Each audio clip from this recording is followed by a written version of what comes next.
Ake nginibulise bathandekayo kusile kuyisabatha egameni lenkosi yethu Jesu Kristu. Sisesifundweni ke sethu sesikole sesabatha esikhuluma ngesivumelwano saseSinayi.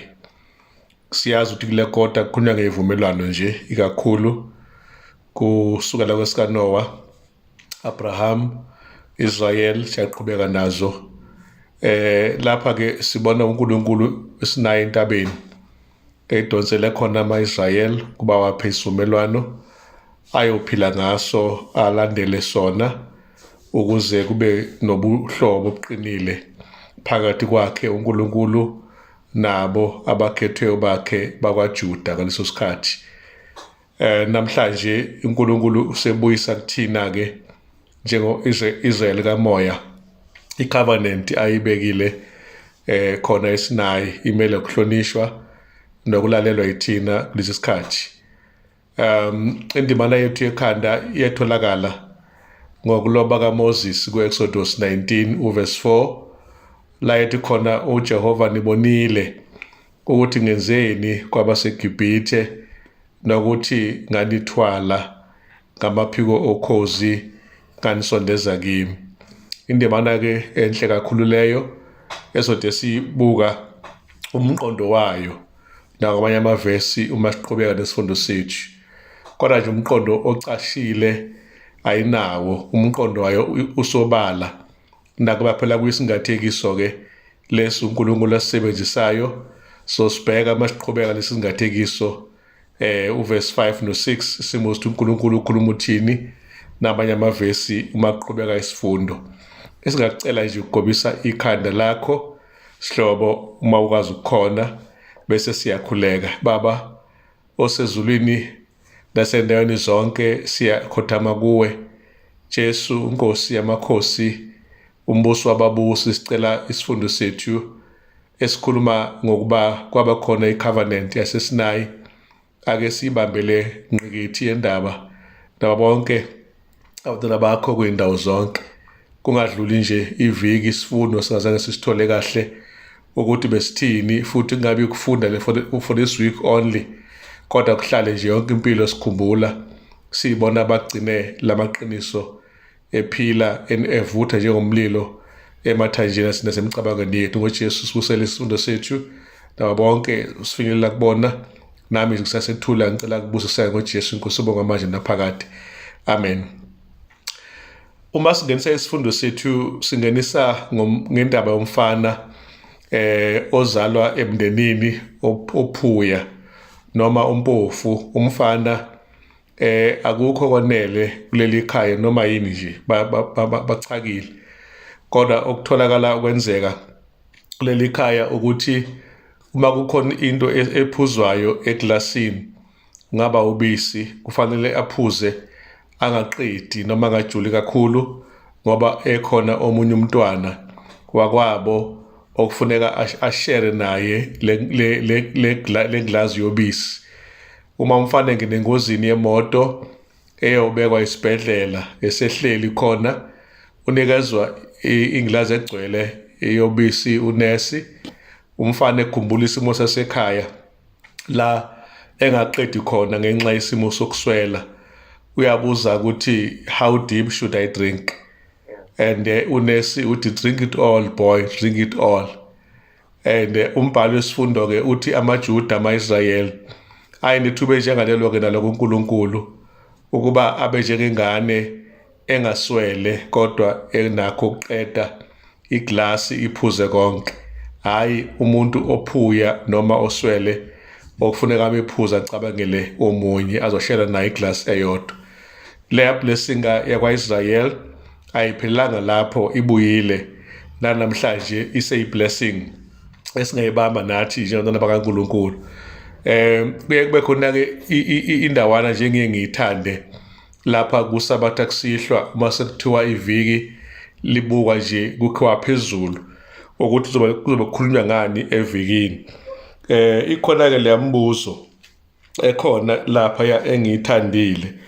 Owokuqala uthi umfanekiso muni uJehova awusebenzisile ukuchaza ubuhlobo phakathi kwakhe noIsrael sesingasho nje noma sisazobe siqhubeke sikusho ukuthi okokuqala uNkulunkulu ukhulume ngokuthi yena ubathwele njengokhozi, and then aphinde futhi athi njengomzali noma umuntu othwala ingane yakhe. Leyo mzekelo emibili sokhuluma kabanzi ngayo masiqhubeka, kodwa singayigoqa nje sithi into enjalo. Kube kuchazwe kuthiwa yiphi-ke indlela indaba ka-Eksodosi sesinayi efana ngayo nendaba yosindiso lwethu. Bazalwane, uNkulunkulu ma enza i-covenant esinayi, ivele i-covenant esalvific yokuthi uma siyilalela sizofumana ukusindiswa. Ayikho i-covenant kaNkulunkulu ayenze nje just for the sake of, kodwa yonke i-covenant kaNkulunkulu ayenzileyo, inhloso kaNkulunkulu, umbono wakhe ukuthi asindise labo abangena naye esivumelwaneni. Yilowo nto uNkulunkulu ayithandayo. Kube khona umbuzo ukuthi ngakubeke yiphi indima edlalwa ngumthetho kulesivumelwano sasesinayi na? Siyathola ukuthi umthetho phela iwona oyembula umumo kaNkulunkulu, ukuthi uNkulunkulu isimilo sakhe sinje kusukela kokuqala kuze kufike koweshumi kwembulwa isimilo uNkulunkulu ayisona, noma ingqondo uNkulunkulu anayo, noma imicabango noma izifiso uNkulunkulu afisela abantwana bakhe ukuthi ngazo babe nazo, bamqonde ngazo ngenxa yomthetho kaNkulunkulu owembula okuyinhloso kaNkulunkulu, uxwayise kokungekhona kwesona inhloso kaNkulunkulu. Ila umazwi nje kafushane umuntu angawabuka. Uma siqhubekela-ke kwisigaba-ke esilandelayo lapha-ke la ethi khona nje umbhali emaphikweni okhozi, ubone kuhlanganiseka indimana yekhanda nesihloko nesigaba lesi, usuyathola ukuthi kuyahlangana. Kuthiwa-ke lapha ama-Israyeli ulwazi lawo ngoNkulunkulu lwaba ngolugqwalile, liqwaliswa kugqilazwa iminyaka ngamakhulu amaningi ezwe laseGibhithe. Ngakho-ke babengasamazi uNkulunkulu, bengasayazi nentando yakhe uNkulunkulu, futhi bengasakwazi ukulunga noma ubuhle bukaNkulunkulu. Lapha-ke sithola ukuthi-ke uNkulunkulu wenze konke-ke ukuze ababuyisele kuye. Umbuzo uthi-ke kwakumele ezinyaneni kuNkulunkulu ukuze abuyisele ama-Israyeli kuye after eqelazekile. Ilapho-ke bekhona imithetho yakhe eyishumi ukuze ayiveze okokuqala. Meqala nje ukuyiveza uthi akafuni babe nabanye uNkulunkulu ngaphandle kwakhe, ngoba kwase kukhona ukungena ezithixweni zakhona eGibhithe, zasithatheka sengathi iyona ndlela yokuphila. Ngakho-ke uma uThixo ezoqhubeka nalokho, aqhubeka athi ningabi nabanye uNkulunkulu ngaphandle kwami, uNkulunkulu uyayiveza manje ukuthi ubani, yini angayithandi, yini ayithandayo. Ungaliphathi ngesigaba kaJehova uNkulunkulu wakho, ungakhohlwa ukukhumbula ngcwele usuku lweSabatha, uhloniphe uyihlo nonyoko, ungabulali, ungaphingi, ungebi, iziphele yonke le mithetho kaNkulunkulu eyishumi uNkulunkulu zembula ngayo, bakwazi ukumazi futhi njengoNkulunkulu ofanele ukuthi babuyele kuyena. Kodwa nje okukhulu kakhulu ukuthi uNkulunkulu ube ne-struggle sokubabuyisela kuye, ngoba babe sebengasakwazi kahle ukuqonda ukuthi uNkulunkulu ubani. Khona-ke amasu uNkulunkulu awasebenzisile-ke, okokuqala nje ukuveza uthando lwakhe oluqinisile kubo ukuthi ngempela yabathanda kakhulu uNkulunkulu. Okwesibili, wabadonsa uthando lwakhe uNkulunkulu njengesizwe abazongena kusivumelwano asincomayo uNkulunkulu noma asibekayo uNkulunkulu ukuthi sibe khona, ebakhumbuza isinayi ukuthi bayisizwe sakhe esikhethiweyo ngokwenza futhi izenzo zomusa kubona ohlangothini lwabo, ngoba uNkulunkulu singathi wayicela i-love back, bake bamthanda before bayothunjelwa eGibhithe, bahlukaniswa lokuhlala kwabo phansi kobugqila baseGibhithe. But i-love back kayilula-ke, siyazi uma abantu sebehlukene kade bethandana akube kusaba lula, kodwa uNkulunkulu kwenzile-ke ngayonke indlela ukuthi babuye futhi bazomthanda-ke. Lapha-ke le mzekelo emibili engeke ngayithinta yokuthi uThixo sithwala ngamaphiko okhozi noma njengobaba nomama umzali uthola izingane zakhe.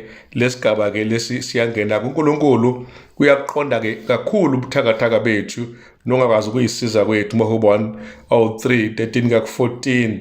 And then kuphinda kuveleke ukuthi uNkulunkulu unomthwalo ngenhlalo yethu enhle, ingakho-ke ekwazi ukuba-ke le mzekelo engasenhla ayifundise ngoba iveza uNkulunkulu unomnene, unoxhaso, unothando kanye nokukhuthazeka nesifiso sokuthi abuyisele kithina-ke ukukhula kuye. Ngakho-ke lo ndana-ke esiyitholayo ukuthi indaba yokhozi nendaba yomzali iyahlangana-ke ikhomba uNkulunkulu eyena osithanda ngalolu hlobo nathi. Emaveni ami-ke angokwami nje ngokwami ngibonile uNkulunkulu ukuthi ungibonisile ukungithanda ngokuthi nje angenzele umusa nesihawu kanye futhi nokuthi angixolele lapho ngenza khona amaphutha. Yileyo nto-ke engingayikhuluma nje ngithi nami ngibonile ukuthi ngempela uThixo ngamaphiko omusa uyangithwala uNkulunkulu, nami uqobo lwami nawe futhi hlobo esithandekayo ngokufanayo. Exodus chapter 6 uverse 6 no-7 ukhuluma-ke ngendlela-ke yosindiso lapho uNkulunkulu ethembisa ukubanikeza abantwana bakhe indlela yokusindiso kanye nemigomo okufuneke baphile ngayo. Imigomo ethi uNkulunkulu nguye okhululayo njengoba akhulula uNowa kuzamcolo, uyena futhi okhulula Israyeli ebugqilini baseGibhithe. Nathi namhlanje asihlenga uNkulunkulu njengoba engumhlengi wethu. Exodus 6 verse 6 esho khona uNkulunkulu uthi khona amagama lapho uNkulunkulu awashoyo ukuthi ngiyakuhlenga njengomuntu wakini, okusho ukuthi-ke uma sikhuluma ngomhlengi sikhuluma ngomfowethu obuyakwazi ukusithenga sesidayisiwe noma sesingaphansi kobugqili ngoba sasikweleta.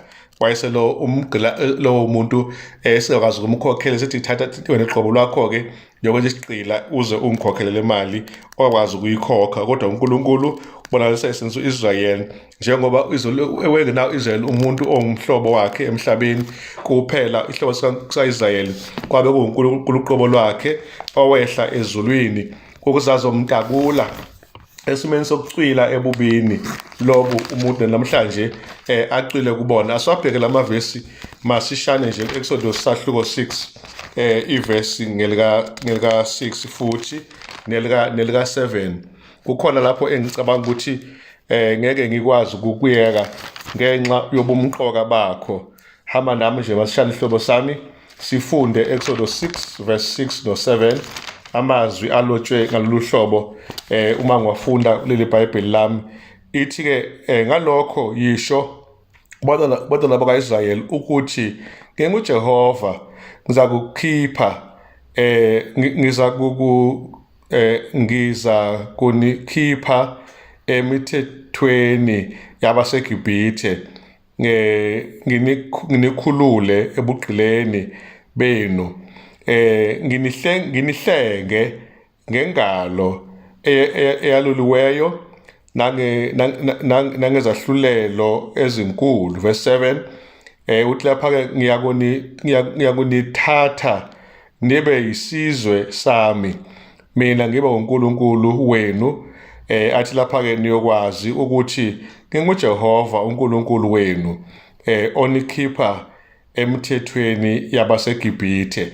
Nayo-ke indawana uNkulunkulu ayicacisile, ingakho ngithe angikwazi ukungayiwafunda amavesi aseyichazile-ke, angizukuhlala kakhulu kuwo, kodwa uma ulalele usuwazwile ukuthi uNkulunkulu ukhuluma nge-deliverance nokukhulula abakhe emithethweni engahambisani nesifundiso zakhe uNkulunkulu.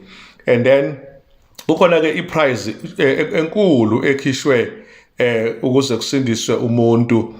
Siyamazi uMark 10:45 kukhona lapho asitshela khona, mhlawumbe before siye kodwa kuye ake sibheke Exodus chapter 3 uverse 8, then bese siwela kwiTestament Elisha sesiyobheka-ke uMark 10:45. Lapha-ke ku-chapter 3 kuverse lika 8 sithola nje naku umlayezo omfushane. Exodus 3 verse 8 iBhayibheli lami libukhunyana ukuvuleka, kodwa ke ngizolifunda ngoba sengilivulile. Uthi ke uverse 8 lapha ke uthi uJehova, ngehle ukuba nginophule esandleni sabaseGibhithe, ngibakhuphule kulelozwe, ngibayise ezweni elihle elibanzi, izwe elichichima ubisi nezinyosi, indawo yamaKhanani namaHethi nama-Amori namaPherezi namaHivi namaJebusi. Awuzwe nje uNkulunkulu ukhuluma kanjani ukuthi wehlile ezulwini wazosifinyelela kuthina, wayese eyasitakula-ke esesikhuphulela-ke endaweni engcono, esinikeza izwe elibanzi, izwe elihle eligcwele ubisi ney'nyosi. Incwadi kaMark 10 uverse 45 ngengathi ukumsikaza nje kancane.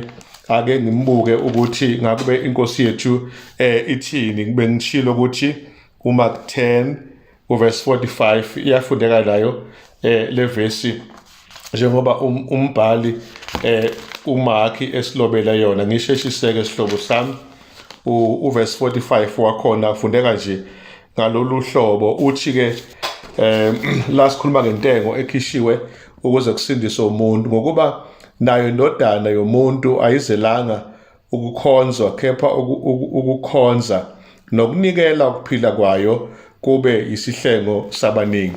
Nanso-ke intengo amavesi amanye ngisawasho ngoba isivelela yaqeda ukuthi eyona price ekhishiweyo kuba isihlengo thina, ngaba Exodus 3 verse 8 kwaba ukuthi uJesu Kristu anikelwe impilo yakhe ibe isihlengo sabaningi.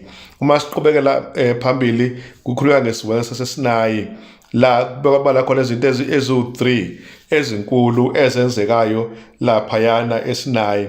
Ake siyibale. Okokuqala ukuphuma kwabo Exodus itself, ukukhishwa noma ufuduko. Then okwesibili ukwakhiwa kwesivumelwano nabo phakathi kwabo noNkulunkulu, bese kuzothi-ke okunye-ke kwesithathu kwakhiwa kwe-tabernacle noma indawo engcwele uJehova ayethe abamakhela yona lapha la Exodus 25 verse 8. Khona okuvelayo nje la ukuthi uNkulunkulu wakwazi ukufinyelela azoba phakathi kaIsrayeli laphana entabeni yaseSinayi, even wasebekhululiwe Exodus 19 1-2.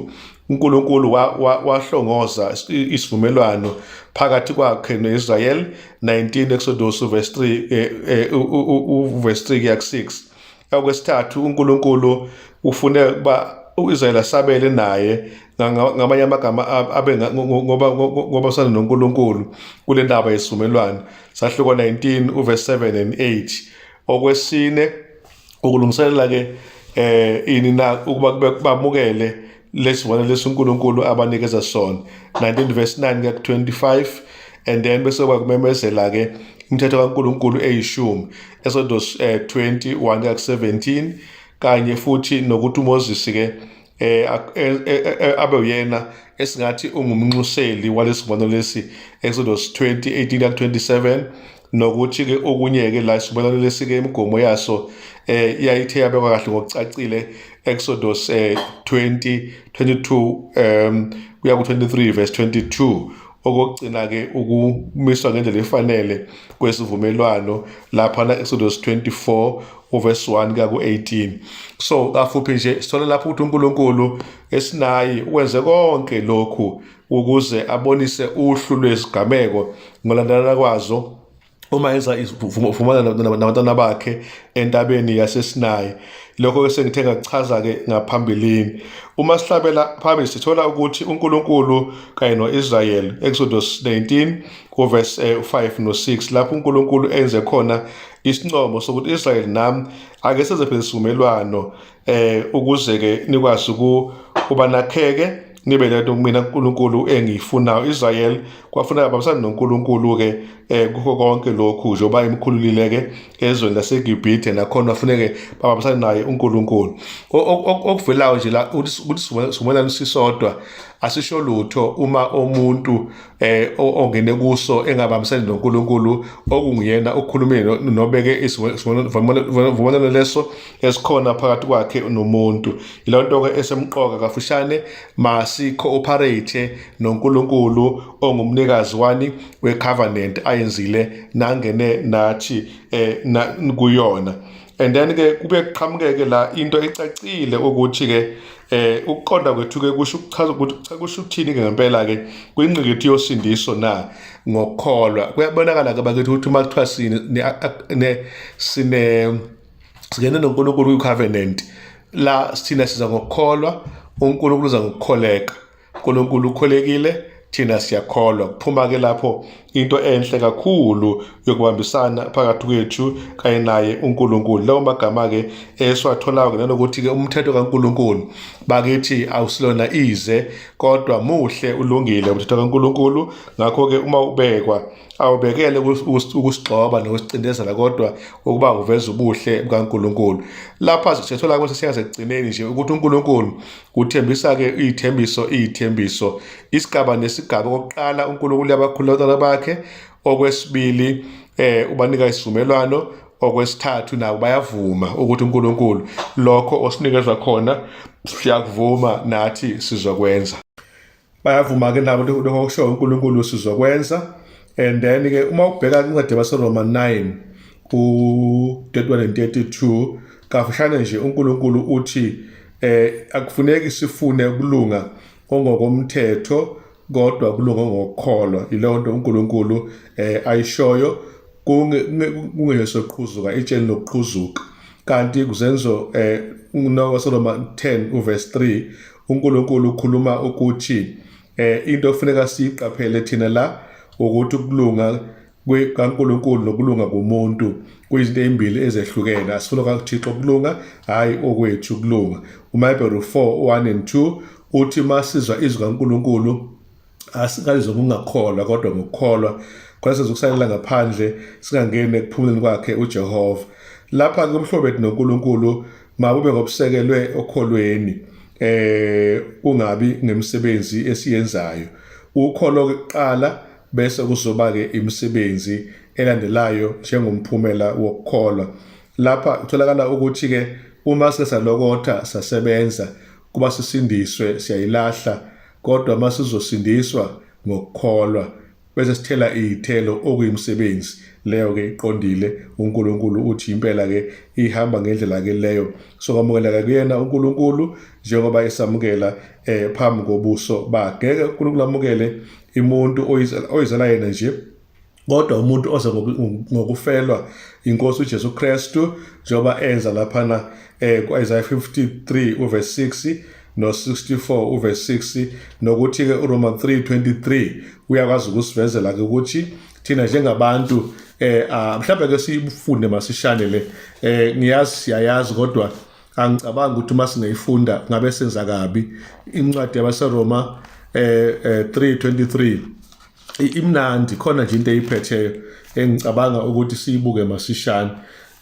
Nanso sengifikile kuyo mina ngiyayifunda-ke, sicela siyilalesise-ke uma ukuthi awukayivuli ngikufundele ngokuba bonke bonile basilalela inkazimulo kaNkulunkulu. Yile nto-ke enza ukuthi singabi nayo imisebenzi elungile phambi kaNkulunkulu ngoba sonile phambi kwakhe kwasala ukukhazimula kwakhe kungekho kuthina. Yileyo ndawana esithanda ukuba siyivume singazami ukuyibalekela. AmaHebheru ngebhadi-ke acabanga ukuthi ngokuhlonipha nje kwawo ayothola-ke usindiso-ke. Abafunanga ukulunga ngokukholwa kodwa ukulunga ngemisebenzi yabo nokugcina umthetho. Ngokuhlonipha umthetho bacabanga ukuthi bazosindiswa kanti kufuneka ukholo kunalokho. Khona okuvelayo-ke la ukuthi lapho esinayi i-covenant eyenzekileyo bazalwane ingeyomusa. Ngiyithanda-ke lo ndawana ukuthi the covenant of Sinai is a covenant of grace. nayo into fanele siyibambisise lapho ihlobo zami, and le grace eza ngokukholwa. Ngize ngathi ke lamagama lawo asemqoka kakhulu uma ngiwabuka. And then ke uye sitholayo lapha futhi ukuthi uNkulunkulu uye oletha inguquko kuthina, asiziguquthi thina ngokwethu. Ingxakana ke esiyibonayo ukuthi ama-Israyeli aletha ke ukuhlonipha okungekho ukuhlonipha ngempela, ngoba kwakungekho ekukholweni, kwakugcile thina masenza kanje kungekhona ukuthi bahlonipha uNkulunkulu. kuRomans sahluko 10 uverse 3 khona ipoint ayibekayo. Uthini abaseRoma 10 uverse 3? Uthini umphostoli uPaul, ngabe yiphi iperspective noma iversion achaza ngayo le ndaba esiyibukayo? Sahluko 10 iverse lesithathu ithini na uverse 3 bathandekayo? Angimthole lapha masishane. iBhayibheli lami elifuna ukuvela kahle. Alright, nang uverse 3. Ngokuba bengakwazi ukulunga kaNkulunkulu bafuna ukumisa okwabo. Bakithi amaJuda ayinenkingi. Abakuthobelanga kulunga kaNkulunkulu. Nawo indawo nekulunga igcizelele ukuthi amaJuda lengxaki ayenayo ukufuna kwabo ukulunga, engafuni kaNkulunkulu, bangakuthobela ulunga kaNkulunkulu.